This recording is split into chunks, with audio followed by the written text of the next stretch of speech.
Is anyone expecting a huge game from Drake Maye? I'm not, and I'm curious where you land on all of your who have the Bills really beat skepticism at the door of what defenses has what. Well, hold on. Same with the Bills. You just did a whole thing about the Bills' 4 wins being against bad defense, being against bad teams. Drake Maye, who you are every week, you turn the Mountain and Bruce Ballot into your own little Drake Maye soapbox. That's not me, that's Josh. Not my fault as good as Tom Brady. Here are the defenses Drake Maye has played this year and what they look like. And what you'll notice is none of them are good. Well, 1/6 of those is because Drake Maye puts it on them. Oh, well, this is the same with the Bills. Same with the like Bills. if you have a bad outfit, but it turns out I picked out your shirt. But it's only 1/6.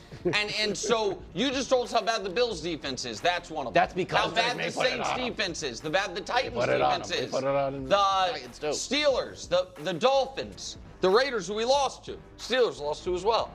So would you agree this is the toughest defense he's faced? Of course. So I think it's totally fair to say the numbers could come down to earth this week. I respect the Browns defense. I think this can be a nice, classic, gutsy Patriots win. I don't need to see without a big Drake Maye game. No, it could be even sub 200. I would be okay with it. I just don't think. So you don't expect a big Drake Maye game? I expect it in my heart, but I would be okay with a sub 200. I'm glad you expect it in your heart, because that's probably the only place it's going to happen. Like, even with, I love that. So only place is his heart? That means what happen. Drake Maye? Look, I love that Vrabel said this, because he has firsthand experience being a consultant with this team, the Cleveland Browns, last year. He knows how to inform Drake Maye of everything that he's going to potentially have to see and be and dealt with. Like, and even with that, we've seen the Cleveland Browns, if nothing else, they are going to make it challenging for you as an offensive unit. It doesn't matter who's under center. Mm-hmm. And so I expect him to be challenged. I expect everything that Vrabel said, them to disrupt the timing, them to get after him, to muddy the picture, if you will. Drake Maye is going to be fine because they have the better team, though. Can I ask you the reverse question that Nick asked me? If Josh McDaniels just finds a wrinkle that he can exploit and all of a sudden Drake Maye's out here cooking, will you come on board the Drake Maye, I don't know, MVP train? What do you want to like? I mean, he's been on Bruce Ballot the last 2 weeks. Can he really impress you in this game? He was second in MVP. What more do you want? I'll give you something. Go ahead. I said this week on Bruce Ballot, this is probably the last week Baker is up there. That's what I expect, because his numbers haven't been tremendous this season. He's had these heroics at the end of games. Drake, if he cooked the Browns, that would be impressive. Joe Burrow had like 113 yards. Yes, what did J-Lo do? Jared Goff, J-Lo were both sub 200. So, and they lost, J-Lo. Lamar cooked them, but yes, Lamar. So if he cooked the Browns, he would have a chance of really moving up my ballot. Okay. I'm so excited to talk about this. New England Patriots fans, I got to thank you. Because normally I'd have to just skip clips like this just because I'm just one person. You know, I don't got a team. It's just me. I only have so much time and energy in the day. And so, you know, I got to pick the teams and the segments that I think people want to talk about, that people want to see. And Patriots fans have been showing up now. And I came to you guys before and I was like, please watch the full length of the video. Please subscribe. When you guys do that, like, we can actually make Patriots videos that people want to see, because prior to that, literally a couple hundred people were watching and like one comment. And it's just like, you know, again, like I keep always emphasizing, it's not about chasing views, but it's just like, I want to create content that people want to see. And this is such an awesome conversation. This is such an awesome conversation that we get to have now because you guys are showing up, because you're watching and subscribing. So all I can say is please keep doing it. Please keep watching the full length videos and please keep subscribing so we can keep doing this. Now let's just jump right into it. Drake Maye's in a win-win situation here. He is absolutely, positively in a win-win situation. When you're a young quarterback, and we've talked about this a little bit, but I want to drill down deeper on it. When you're a young quarterback, I absolutely, positively without a shadow of a doubt, do not knock you for playing well against bad defenses. You're a young quarterback, okay? This is the first year of Drake Maye with like actual real coaching and support around him. So for all intents and purposes, this is the first time that he's actually a full-time first-year starter. But even if we just want to say second year, that's fine. He's still obviously a young quarterback. Which with plenty of room to grow. And so him being great against bad defenses, he does not get a knock, right? And like I've always emphasized, I don't care about Mahomes or Josh Allen or any of these other quarterbacks doing it against bad teams. You can still enjoy it and whatnot, and it's still interesting and thought-provoking to a degree, but it only means so much. It's what do you do against the real defenses? And it doesn't always have to be the elite defenses. It's not only, first, second, or third. It's just, you just got to always put it in context and keep things balanced. But when you're a young quarterback, do not care. And then I said, though, before, that Drake Maye has graduated the idea of, that when he plays great against a really bad defense, that we're now like, oh, wasn't that amazing? It's like, well, I expect you to be that now. You've graduated from that level.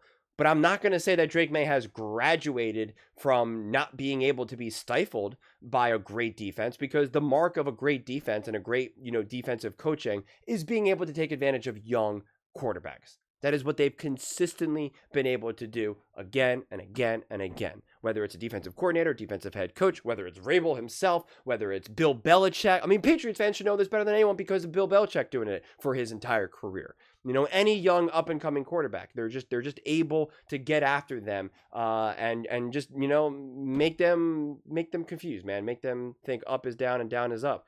And so, Drake Maye is still open to having those moments, which is totally fair. If Drake Maye, because that's the problem with these types of conversations. Let's say Drake Maye just doesn't have a great game. Let's just say it's like kind of good, but like, I don't know, it was like kind of a similar game that Mac Jones had, where it was like, throws for 167 yards, 0 touchdowns, 1 interception, but they still win, et cetera, et cetera. People are like, did we praise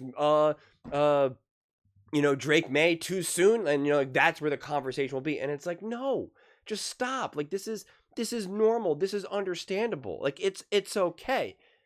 And then on the other half of that argument is, but if he succeeds, if he plays at a high level, if he looks composed, if he and again, he doesn't have to throw for 380 yards and 4 touchdowns, but if he just is, you just look at him and you're just like, yeah, like I'm looking forward to watching this game, taking the notes, and I get to write either at the very top, I either write, he looks like a seasoned veteran. If I could say that, because I've said that before with him, but it was against lesser defenses. But if I'm watching this game and I'm like, that is a seasoned veteran, or if you hear on the broadcast, you hear like them they'll kind of use that same type of terminology a lot. It's like that's a quarterback that looks like he's been in the year for 5 years. If you can say that, even if it's just like 180 yards, 200 yards, whatever it is, that's why it's like don't get too lost in the box score, don't get too lost in the passing yards and touchdowns. It's just, does he feel comfortable? Does he look smooth? Does he look overwhelmed? That's actually the baseline that I'm looking at. That's all I'm actually looking for, because what great defenses do against young quarterbacks is make them uncomfortable, is just make them fundamentally uncomfortable. And there's times that you can look uncomfortable and still get 230 yards and a touchdown just because of the way how the game unfolded, right? Like, so it's just like, but even though that quarterback still looked uncomfortable. So it's just, did Drake Maye look comfortable? Yes or no? It's like, that's really what I'm looking for. And if he doesn't, it's totally okay. And if he does, then it just continues to be amazing and continue to be resume building for Drake Maye. That's what it comes down to for me. It's really what it really boils down to. The defensive coordinator for the Cleveland Browns, notoriously, and they might show it, during the broadcast, he's notoriously elite against young quarterbacks. Like he notoriously squashes them because it's part of his resume, and he's been a great defensive mind, for years and years and years. So yeah, because I remember watching the game with Jim Schwartz, that's the defensive coordinator for the Browns, against Jaden Daniels, because Jaden Daniels, he went against the grain. He stopped that trend.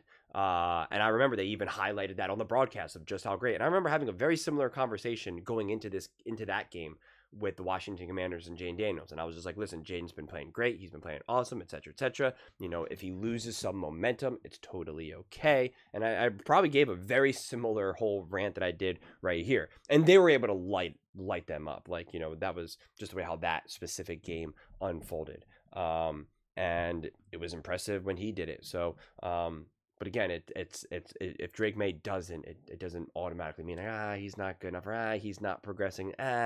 We were getting a little too high on him. Like, none of that means anything. It's very much, if you succeed, then it's amazing and it's awesome and it's wildly impressive. And if you struggle a little bit, it's like, yeah, makes sense. So that's why for me it is an absolute undeniable win-win situation for Drake Maye. But I'm telling you, when you're watching this game, don't get lost in the stats. Don't get lost in the total yards. Don't get lost in any of that. Just answer the question, does Drake Maye feel comfortable? Does he look comfortable? If you were watching, would you say, I have no idea that he's a young quarterback? If he passes that test, that's all that matters. That's all that matters. Because you also don't know what type of gifts the Cleveland Browns are going to give you. You know, I don't know, Dylan Grable going to turn the ball over. You're going to start to see Shedeur Sanders at halftime. Like, you just don't really know how this game will actually unfold. Is Drake Maye working with great field position the whole time? Are they going to just rely on field goals because they are getting good field position and they're like, let's just kick field goals? Are they going to be more aggressive on fourth down? You just don't know. You just don't know. So just look for how comfortable is Drake Maye. That is the key.